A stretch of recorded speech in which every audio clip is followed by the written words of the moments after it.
in the delta of the Mekong River, the south of Vietnam. Here in the countryside lives Songo, a 52-year-old farmer. Together with her daughter, she manufactures cords made out of sedge grass, which she can sell to the local mats and basket producers. In doing this, she benefits from a microfinance program of the DARIU Foundation, which gives her a loan.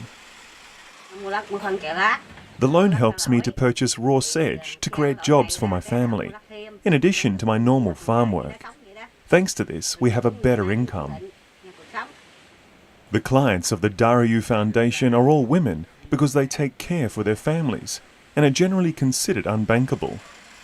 They are visited weekly at home by employees of the DARIU Foundation, so-called loan officers. Every day, loan officer will go into the field, collect the loans, repayments, savings, and disbursement to the client, as well as some other support activities for other group members. We provide loans in this district to more than 3,000 women to help them to improve their incomes and generating activities. Our office here, we have 15 staff in total, 100% is female, and they are all local people. In rural areas of Vietnam, poverty, unemployment, and lack of education is still prevalent.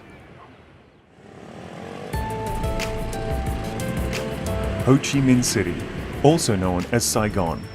Since the end of the war in 1975, the town has rapidly developed and has become the business and financial hub of the socialist country.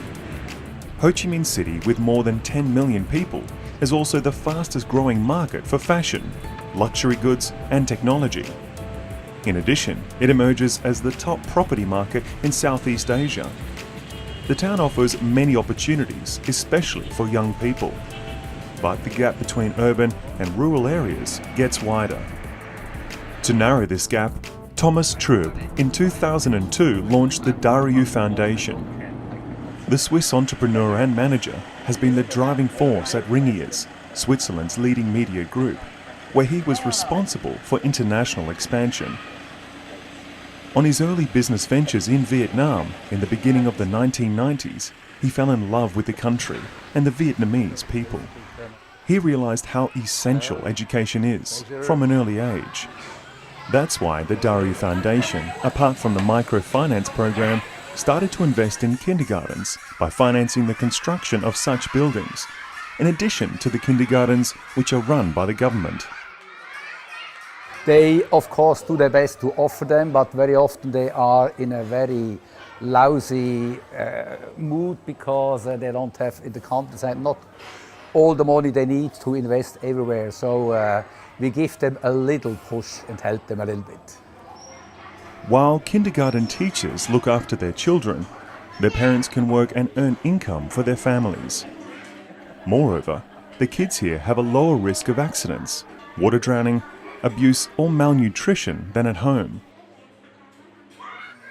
Very often, these kindergartens are created in partnerships with other foundations or private persons. But the DARIU Foundation's education program goes far beyond building kindergartens. At primary and secondary schools, it is focused on the needs of a growing digitized world, where computer literacy is fundamental. But in many schools, there are no computers. So Thomas and his DARIU Foundation brought their own, an initiative called Mobile School. We have been here for 9 months with our mobile schools, so we teach those 800 kids in basic computer skills and partly in coding. And basically, we are coming back every year for the next level of lecture. We think of how to maintain the result of the training programs. That's why we bring to the school with container libraries, including 6 to 8 laptops, internet access, and a few hundred books. So at least, even though we are not here all the time, they can use laptops. Starting with one school in 2011, the DARIU Foundation has operated 50 schools by now, having trained more than 150,000 children. A big success. But the goal remains the same for the future, to narrow the gap of digital skills between kids in the urban and rural areas. tất cả cán bộ quản lý, giáo viên. We educators realized the importance of teaching the kids new skills, so we mobilized the support of all students, parents, local schools, and especially the local government. This helps to make the project sustainable. Sustainability is guaranteed with another activity, the Digital Literacy Initiative, which has been launched by the DARIU Foundation in 2018.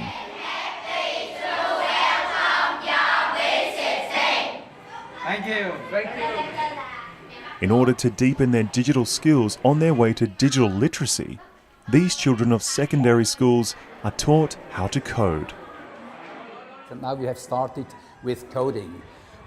We are quite ambitious. I think 2019 we should be able to train about 100,000 kids starting from 7 years old, and we are proud to announce that at least 50% of those kids are girls.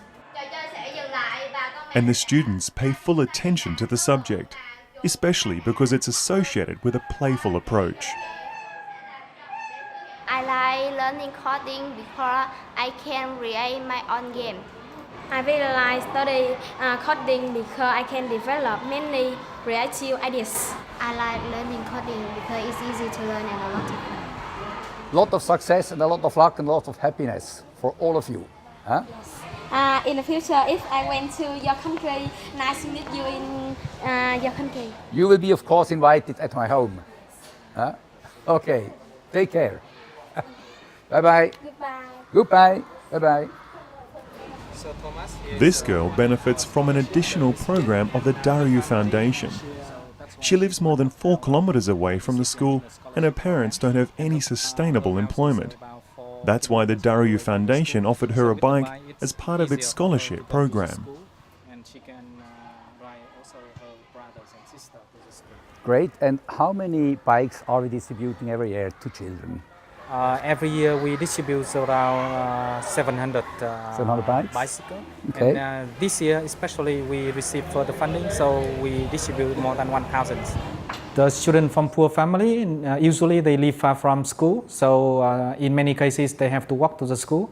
That may prevent them from going to school. So with bicycle we encourage them to go to school easier. To receive a scholarship, the students' parents must be part of the microfinance program, and vice versa. When the parents apply for a microloan, they must commit sending their children to school. All the activities of the DARIU Foundation have to be professionally administrated and accompanied. This work is done by nearly 100 employees in Vietnam, employees in the headquarters in Ho Chi Minh City and in the field. An additional 25 employees are establishing the foundation in Myanmar. What brings the future? The DARIU Foundation has a clear vision. We have defined our millennium goal. The millennium goal will be by 2025 to give tools to 1 million people in Vietnam and Myanmar to help themselves come out of poverty. It's very ambitious, but with the team we have here on the ground, I'm absolutely confident that we are going to do it. The mission is well defined: to empower low-income families with microfinance and educate disadvantaged children on their way to a hopeful future by narrowing the gap between rural and urban areas in Vietnam, Myanmar and India.